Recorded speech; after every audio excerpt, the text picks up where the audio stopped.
Most people think documentaries end the conversation. Smart creators know they extend it. Elizabeth Smart didn't just appear in a Netflix documentary. She created a moment on YouTube that deepened the story and reached over 1 million people who needed context, humanity, and the truth. This is Think Like a Producer. I'm Jamie Maglietta. Today we are taking a look at Elizabeth Smart and the incredible streaming strategy that you can replicate. I'll tell you how at the end. But first, let's really dig into what just took place that you need to be aware of. In January, Netflix released Kidnapped Elizabeth Smart. It's a feature-length film, documentary, and there are family interviews, archival footage, and it's focused not just on the crime, but on her resilience and advocacy. It topped the charts with a rare, perfect Rotten Tomatoes score. But it's what Elizabeth Smart did next that got my attention. Elizabeth Smart released a YouTube video retracing her steps. She did it with her family. Her brother, who you see here in the blue shirt, he's never seen the location where she was held. So the experiences in this YouTube video, which as of this recording already have over 1 million views, it was all recorded in real time. The video doesn't retell the documentary. It adds emotional context. And I have to say, with over 1 million YouTube views, it shows that this is a winning strategy. Now you have Netflix streaming the documentary and YouTube streaming her take, her personal experience. They go together. And that cross-promotion can do wonders for your brand. And you can do the same thing. You don't need that Netflix documentary, but if you're putting out a book and you've survived something or you've overcome something, you can retrace your steps too. So here's where thinking like a producer comes in handy. Netflix handled the event, the authority platform, high production, wide reach, a cultural moment. YouTube handled the processing. YouTube is where people slow down, emotions land, conversations continue. This wasn't a promo. This was integration. And the point of view was that she's here saying, this is what's happened to me. Here's what it's like to walk this with the people who I love years later. Woo! That's why it worked. Family equals proxy for the audience. Her brother hadn't seen these places. That made him emotional. That also spoke to the viewers' questions that they may have. He had questions, just like the viewers were having questions as they watched. And it also gave permission to feel the emotions, to go along that trail with them and really hear their story and connect with it. Producers love this kind of storytelling because it's different, it's unique, it's her sharing her point of view. The fact that I haven't seen her on traditional television talking about the YouTube version of this event is interesting to me. Now, she may be scheduled for interviews as of this recording, but I hadn't seen her. So I reached out and asked her to come on my YouTube channel to talk about this. Now, of course, they had to say no. She has a lot going on, and I'm a small-time creator. But as a television producer, I'm here to tell you, this is a strategy that you can do as well. You can follow the same type of rhythm. Okay. Now, in this case, there's Netflix. You may not have that Netflix special, right? But that is the big picture public record. That could be your book. That could be your newsletter. YouTube is more of the intimacy, the reflection, the expansion, this type of video. So together, the Netflix and the YouTube, they create one story, but with multiple layers and experiences. And that's the part most professionals miss. That's also the part some of traditional media is missing right now. So we need to keep that in mind. Fox Nation does it really well. They have their traditional programming, but then you go to Fox Nation and it's more of the emotional aspect of it. Their content is the deep layers underneath the issues or the topics that they discuss on their traditional platform. And that's what Elizabeth Smart did with her YouTube channel, giving you the other layers, peeling back the onion in a different way.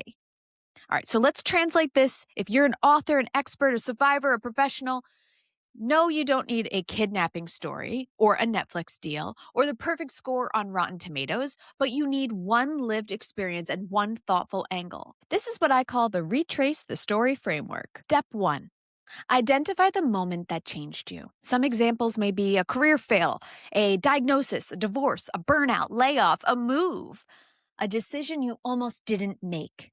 This is especially powerful if you're writing a book. Step 2, choose a physical anchor. Elizabeth walked the places. You might return to the office you left, walk a college campus, sit in the room where the news broke, drive a familiar route, hold an object tied to the moment. Physicality makes memory visible. And if you aren't taking these next steps in your strategy to push out your book or to build your brand, I hope you find this video and start doing so now. Step 3, bring someone who wasn't there. This is the secret sauce. Bring a spouse, a sibling, a friend, a colleague. Walk them through what happened and how you felt. If you had a horrific car accident and nearly died, go back to where that car accident took place, relive what happened, show some photos of the scene if you have them, go to the hospital that you were at. After that, maybe go to where you had a rehabilitation experience. Record conversations with the people that might have helped you along the way. Make a long form video. This could then propel your brand into so much more than you think, because now you're also going to stand out to those that may buy your book. And whatever you create could turn into some long form documentary that Netflix buys.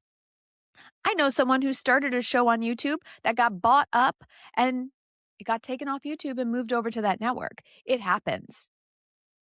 Take chances. You want to make an investment? I'd invest in that before I invest in hiring a social media manager to shoot short form content that constantly is filling the feed. That's my POV. All right, step 4, don't retell, reflect. So the Netflix doc, from what I'm reading, tells the facts. Now, again, I haven't watched it yet, but this YouTube video explores the meaning. So I'm excited to then maybe come back with a review of the Netflix film after I have seen the YouTube video and recorded this. So maybe I'll do that. I'll circle back. The book is the full story. Now, I haven't read her book. Now, this YouTube video sparked a re-interest for me in Elizabeth Smart's story. So I will be watching the Netflix movie.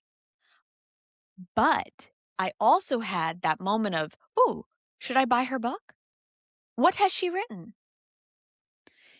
It triggers a lot when you help tell your story in a different way that people don't expect. And when you're taking this step, you want to ask the question, what do I understand now that I didn't then? What would I say to someone living this today? What surprised me when I returned? Step 5. Now you're going to let platforms do different jobs. This is the producer thinking. The book is authority and the depth. The podcast that you may want to go on and talk about what your book and the Netflix special, that's the conversation. YouTube is the embodiment and the emotion. And that's your opportunity to really build out visuals surrounding this thought leadership pertaining to a retrace type story. And then social media is all those entry points, teasing the content, ensuring that people find it, right? Now, I remember when I went to Elizabeth Smart's page, there was only a few hundred. No, I don't even think there was 100,000 yet when I went there. And it's within days, it was over 1 million. That's also the algorithm pushing it out because people are engaging with the content. It was just really well done. So I highly recommend you check it out. Elizabeth Smart didn't just tell her story. She stewarded it. And that's the lesson. So if you've lived something, and especially if you've written about it or you're in the process of writing about it, it's your job to repeat that story everywhere. And you may want to just repeat the frameworks and the content that you're creating for your book on your social media feed, but you need to come up with a way to turn it into TV-worthy content. Because YouTube is the most watched streaming platform in households right now. I'm not here to say don't post on social media. I believe you should. But I also think that you need a long-form body of work. So if it's a book, wonderful. A newsletter, great. However, If you don't have engagement around that, it may be hard to get the publicity that you're looking for to really market that book. And sometimes you need to do it yourself. So if you have a really compelling story, I highly recommend that you take some of that marketing money to maybe make a documentary, to maybe do it on your own. Use your phones. Hire an editor, hire a videographer. I would spend my money on that if I had a really good story than I would on hiring someone to produce social media content. I would hire someone to tell my story for YouTube. Oh, and if you need that, my team does it on camready.com. But that's not why I'm here. I'm literally here because this was so smart. This was so well done.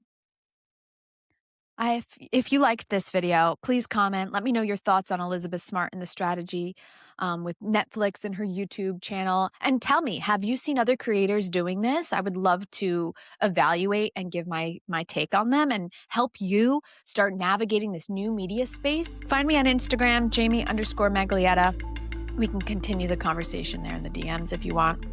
And stick around. There's more from Think Like a Producer. You can also check out Unknown to Known. See ya.